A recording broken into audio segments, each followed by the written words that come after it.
The sound of gunshots echoed through the dusty streets of Silver Creek as Grace Summers ducked behind a water trough, clutching her medical bag against her chest. It was 1876, and the small Colorado mining town had seen its fair share of violence, but for the town's only female doctor, the chaos of the frontier never seemed to get easier.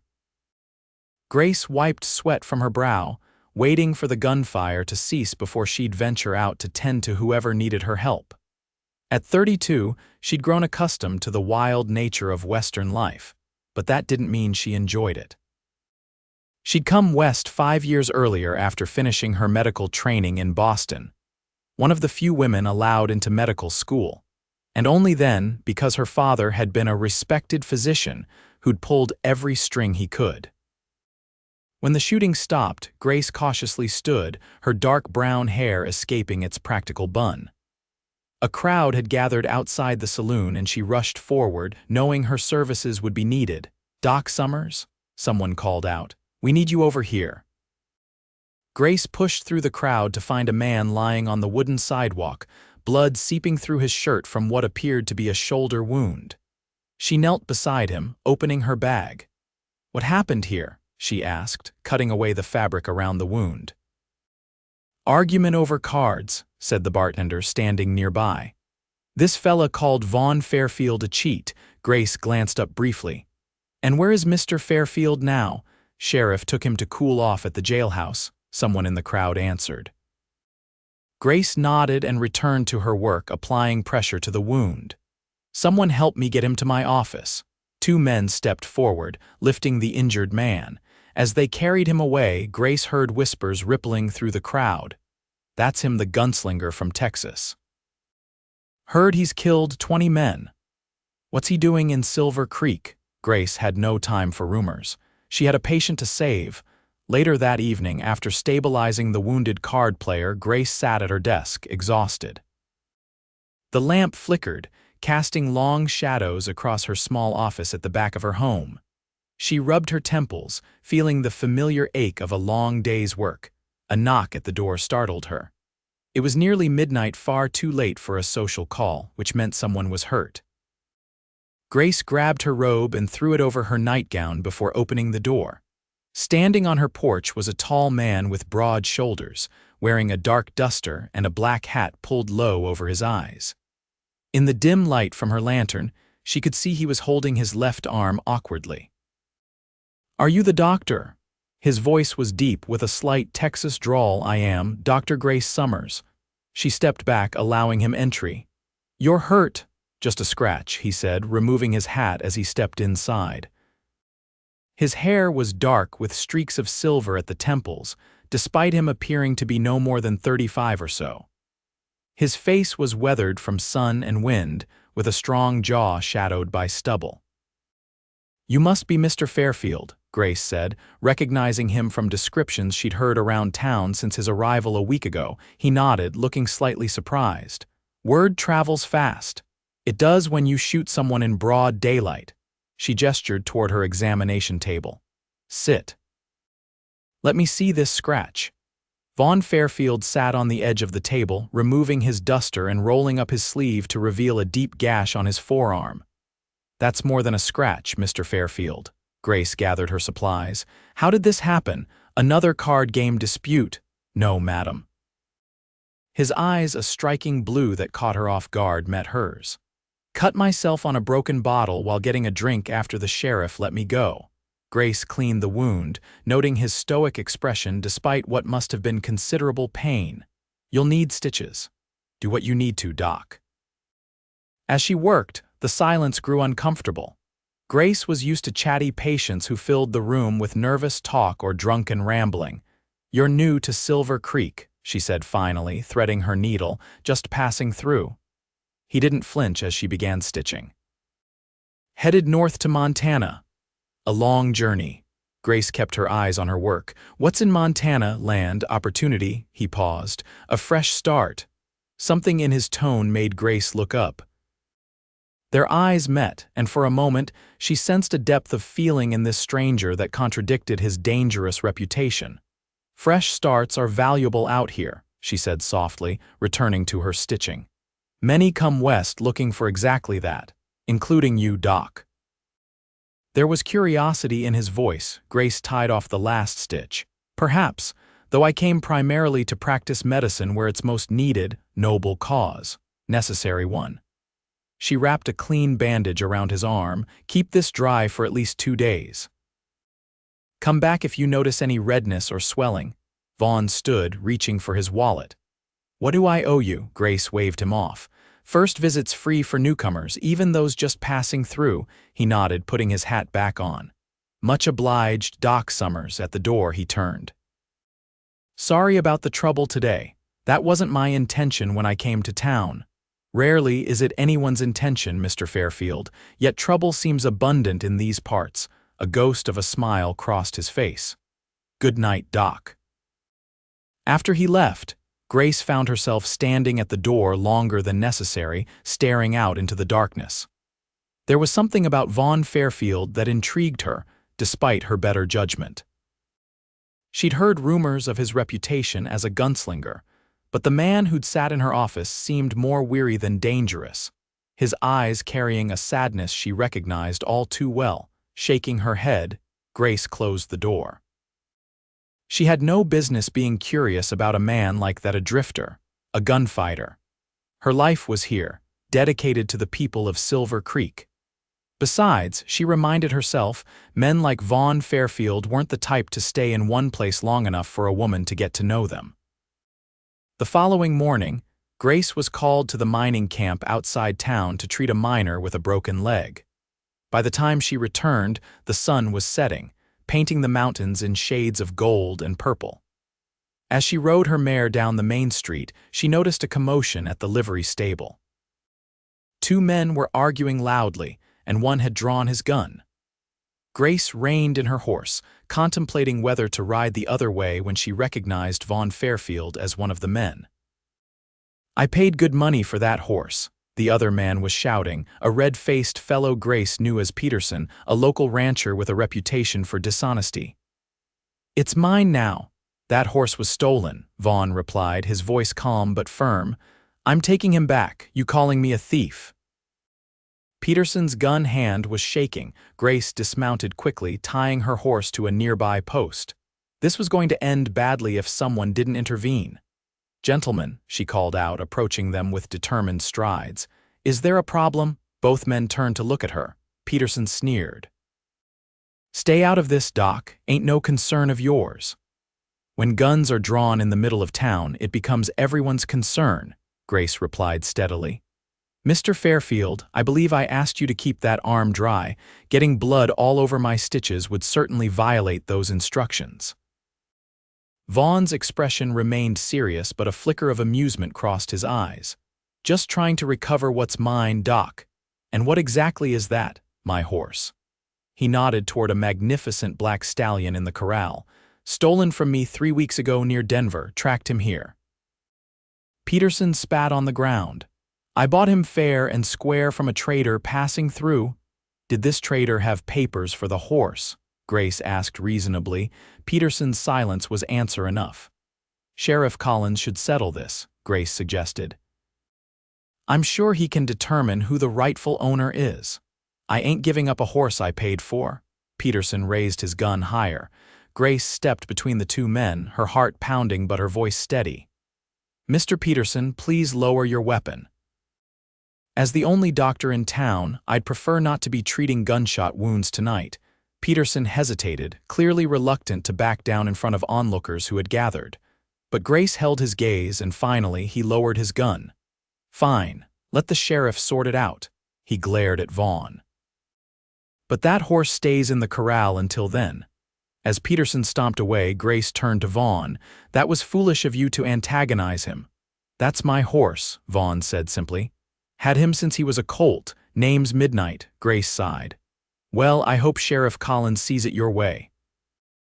In the meantime, how's that arm? Vaughn rolled up his sleeve, showing her the bandage. Healing fine, thanks to your handiwork. Good, try to stay out of trouble until it's fully healed, would you? She started to walk away, then paused. Mr. Fairfield, are you staying at the hotel? He nodded. For now, you should know that Peterson has friends in town. I'd keep my door locked tonight if I were you. Vaughn touched the brim of his hat. Appreciate the warning, Doc.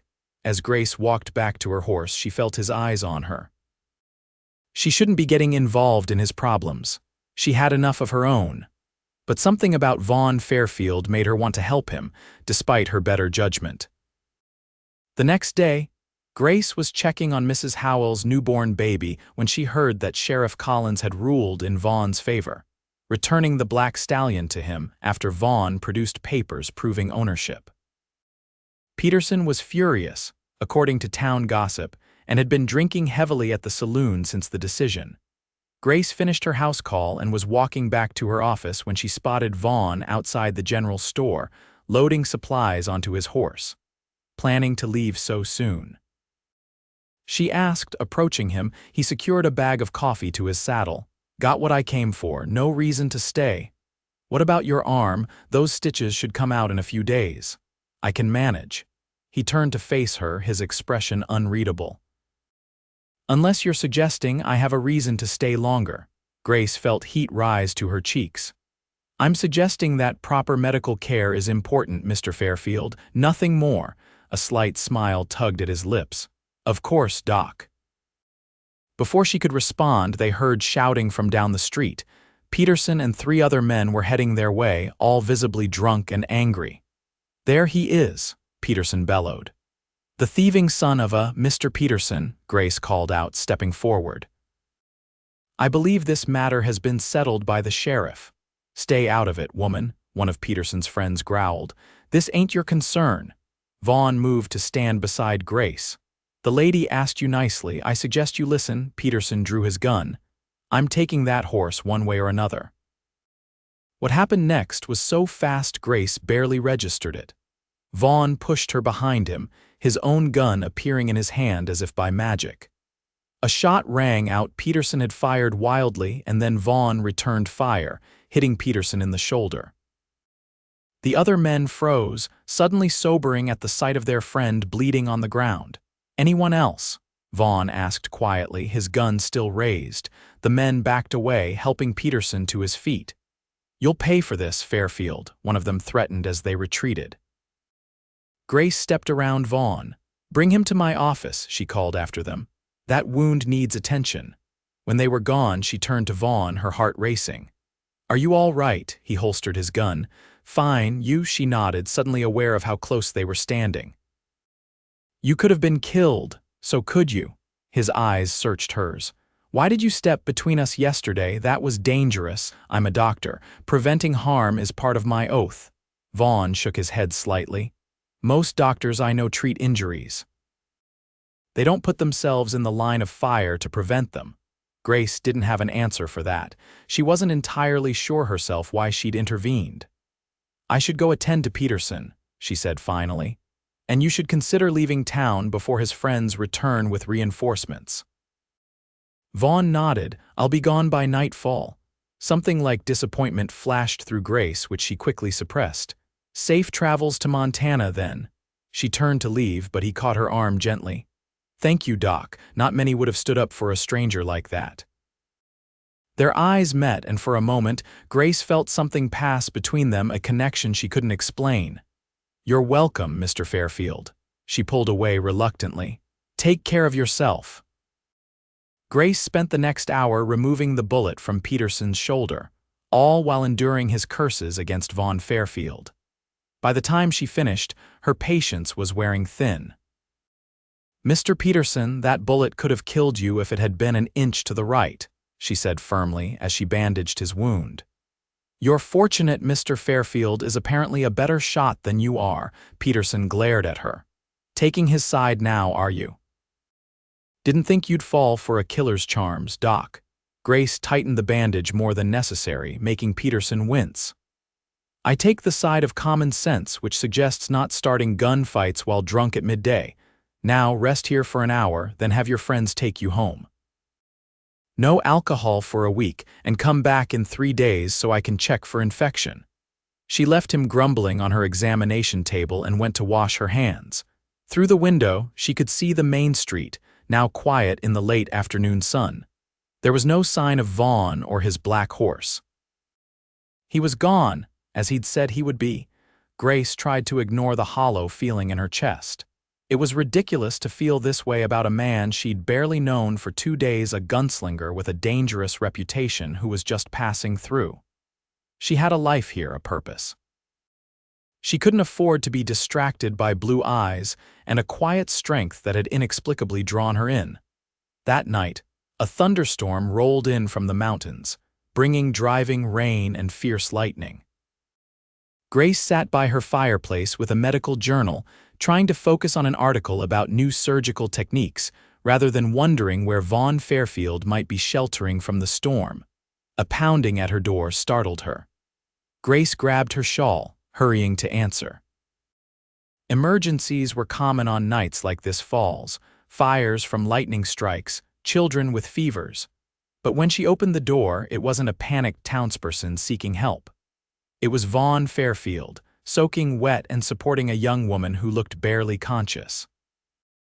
"She needs help," he said without preamble. "Found her on the trail outside town." Grace immediately switched to doctor mode. "Bring her in, put her on the table."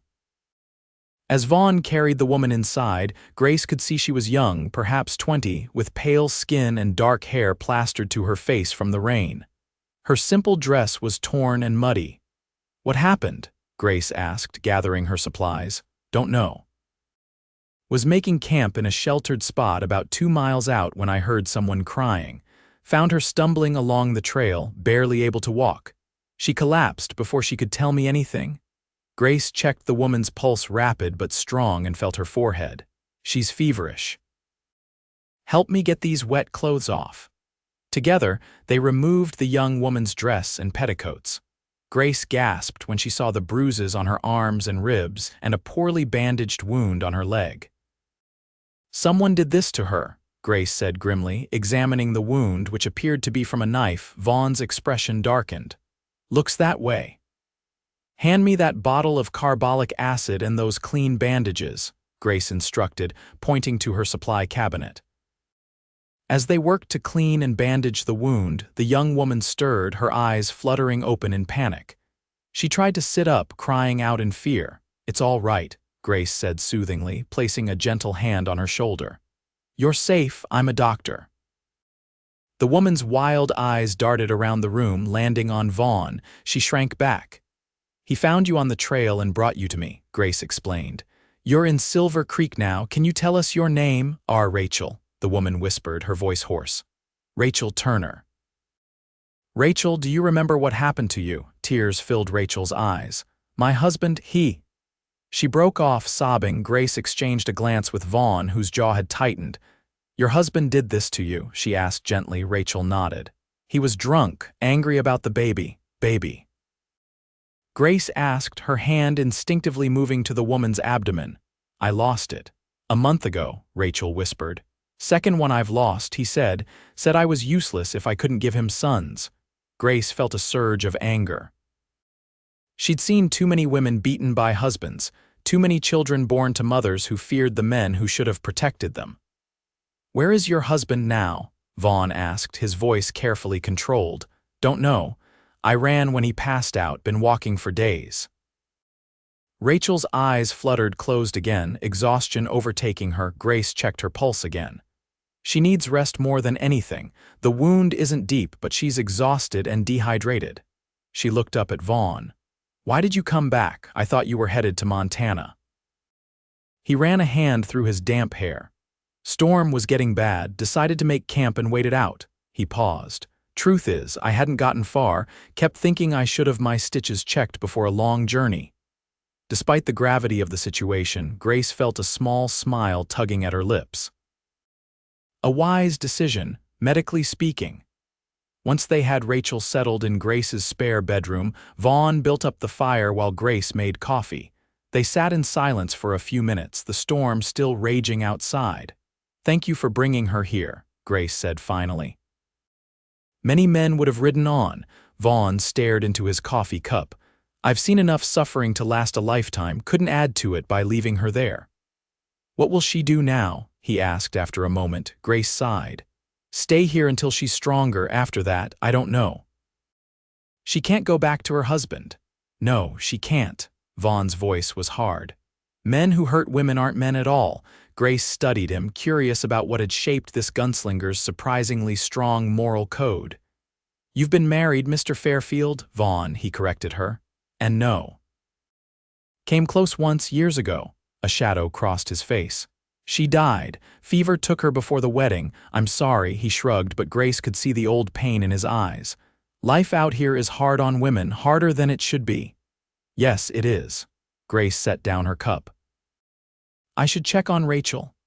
As she stood, Vaughn caught her hand. The contact sent a jolt through Grace that she wasn't prepared for. You're different, Doc. Most women would have fled back east by now. Grace met his gaze steadily. I'm needed here. That matters more than comfort. She pulled her hand away gently and went to check on her patient, aware of Vaughn's eyes following her. This man was becoming dangerous to her peace of mind, and she wasn't sure what to do about it. The storm continued through the night. Grace insisted Vaughn stay, offering him the sofa rather than sending him back into the deluge. He accepted with a nod of thanks, and Grace retired to her room, acutely aware of his presence just down the hall. In the morning, Rachel was stronger but terrified that her husband would find her. He'll kill me for running, she whispered, tears streaming down her face. He said he would if I ever tried to leave. He won't find you here, Grace assured her, though she wasn't entirely convinced. Silver Creek wasn't that large. If Rachel's husband came looking, it wouldn't take long to discover where she was. Vaughn, who had been standing in the doorway, spoke up. What's your husband's name, Mrs. Turner? Earl Turner, Rachel replied. He's a big man with a red beard. We have a small ranch about 30 miles east of here. Vaughn nodded. I'll let the sheriff know to keep an eye out for him. After he left, Rachel looked at Grace with questioning eyes. Who is he? A friend, Grace said, not sure how else to describe Vaughn. He found you on the trail. He has kind eyes, Rachel observed. For a man who wears a gun like that, Grace couldn't disagree. Despite his reputation and the dangerous air that surrounded him, there was a gentleness in Vaughn Fairfield that contradicted his outward appearance. Later that morning, while Rachel slept, Vaughn returned with news. Sheriff's sending word to the marshals about Turner. If he shows up here, they'll arrest him. Thank you. Grace was preparing bandages at her desk. You didn't have to get involved in this. Already was involved the moment I found her. He leaned against the door frame, arms crossed. Doc, I've been thinking. I'm headed to Montana to start a ranch. Got land waiting, good grazing country. Maybe Mrs. Turner could come along, work as a housekeeper or cook. Give her a fresh start far from here. Grace looked up, surprised. That's very generous, just practical. She needs somewhere safe and I could use the help. He paused. You could come too. Grace froze, her hands stilling on the bandage she was rolling. What? Montana needs doctors. Probably more than this town does. His blue eyes were intense. I've got enough land for another house, close enough if you're needed, but with your own space. Grace's heart raced. Mr. Fairfield, Vaughn, we barely know each other. I know enough. He stepped closer. I know you're brave and dedicated. I know you care more about others than yourself. And I know that when I look at you, I see someone I want to know better. Grace stood, flustered by his directness. I have responsibilities here, a practice, patients who depend on me. You'd have those in Montana too. He was standing right in front of her now. Think about it at least. Before she could answer, they heard a commotion outside, shouting, then a gunshot. Vaughn was instantly alert, moving to the window. Stay here, he ordered, drawing his gun and heading for the door. Grace ignored him, following close behind. On the street, a large man with a flaming red beard was shouting, waving a gun toward the sheriff who was trying to calm him. Earl Turner, Grace whispered, recognizing him from Rachel's description. Where is she? Turner bellowed. I know she's here. Rachel, Sheriff Collins had his own gun drawn. Mr. Turner, put down your weapon. We need to talk about what you did to your wife. What I did. She's my property. Turner fired a wild shot into the air. "Rachel, get out here, you worthless woman." Vaughn stepped onto the porch, his gun at his side but ready. "Turner, that's enough." Turner swung around, focusing on Vaughn and Grace, his bloodshot eyes narrowed. "Who the hell are you?" "Someone who doesn't like men who beat women," Vaughn replied calmly. "Put the gun down before you get yourself killed," Turner sneered. "You the one who took her. You'll regret that." He raised his gun, aiming at Vaughn. Everything happened in a blur. Turner fired, the bullet splintering the wood of the porch railing. Vaughn pushed Grace behind him and returned fire in one smooth motion. His shot hit Turner in the chest, and the big man staggered, then fell face first into the dusty street. Sheriff Collins rushed forward, kicking Turner's gun away and checking for signs of life. He looked up at Vaughn and shook his head. "He's gone." Grace sagged against the porch post, her heart pounding. Vaughn turned to her, his eyes searching her face. "Are you all right?" She nodded, unable to speak. All she could think was that Turner could have killed Vaughn would have if Vaughn hadn't been faster. "I need to tell Rachel," she finally managed to say. Inside, they found Rachel sitting up in bed, pale and trembling. She'd heard the gunshots and her husband's voice. "He's gone, Rachel," Grace told her gently, sitting beside her on the bed. "He can't hurt you anymore." Tears streamed down Rachel's face, not of grief, Grace realized, but of relief. "Really gone," she whispered. Vaughn nodded from the doorway. "Really gone." Later, after Rachel had been given a sedative to help her sleep, Grace found Vaughn sitting on her porch steps, staring out at the street where Turner's body had been removed. "The sheriff said it was clear self-defense," she told him, sitting down beside him. "No charges." Vaughn nodded, his expression distant. "Not the first man I've killed, doubt it'll be the last. You saved Rachel from a lifetime of fear, and possibly saved my life as well." She placed her hand on his arm. "Thank you." He turned to look at her, his eyes troubled. "This is why I can't stay in one place, Grace. Violence follows me." "No," she said firmly. "Violence was already here. It's everywhere in these territories. You just happen to be better at handling it than most." A ghost of a smile touched his lips. "That's a charitable way of looking at it." "It's the truth." She took a deep breath. "Vaughn, about Montana."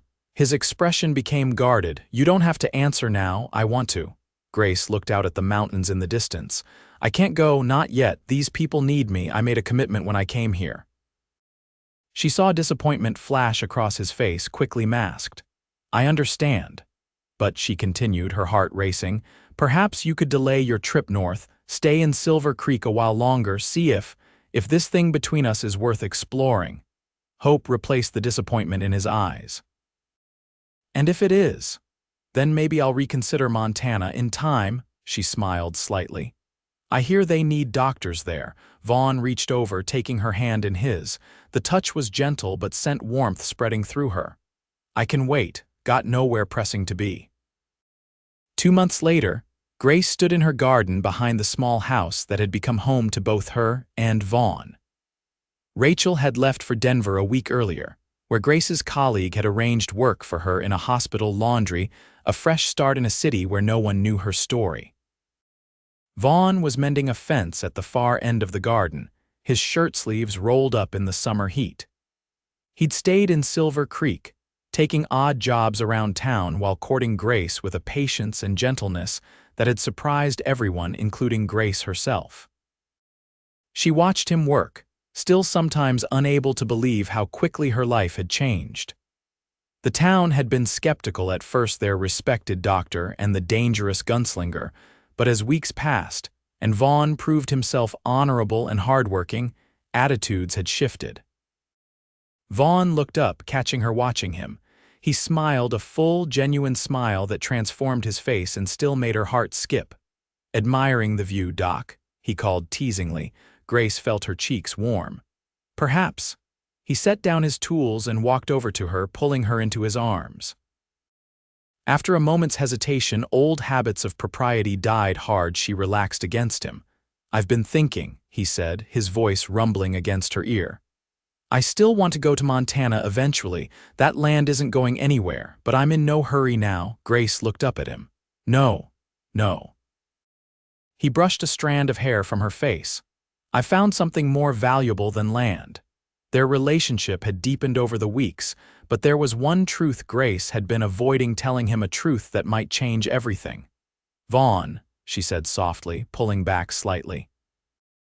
"There's something I need to tell you, something important." His expression grew serious. "What is it?" Grace took a deep breath.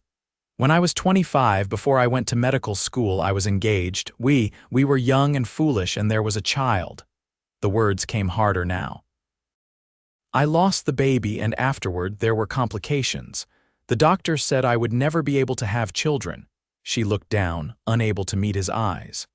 "My fiancé left when he found out, said he needed a wife who could give him sons." She finally looked up, bracing herself for disappointment or rejection. "I can't bear children, Vaughn. I should have told you sooner."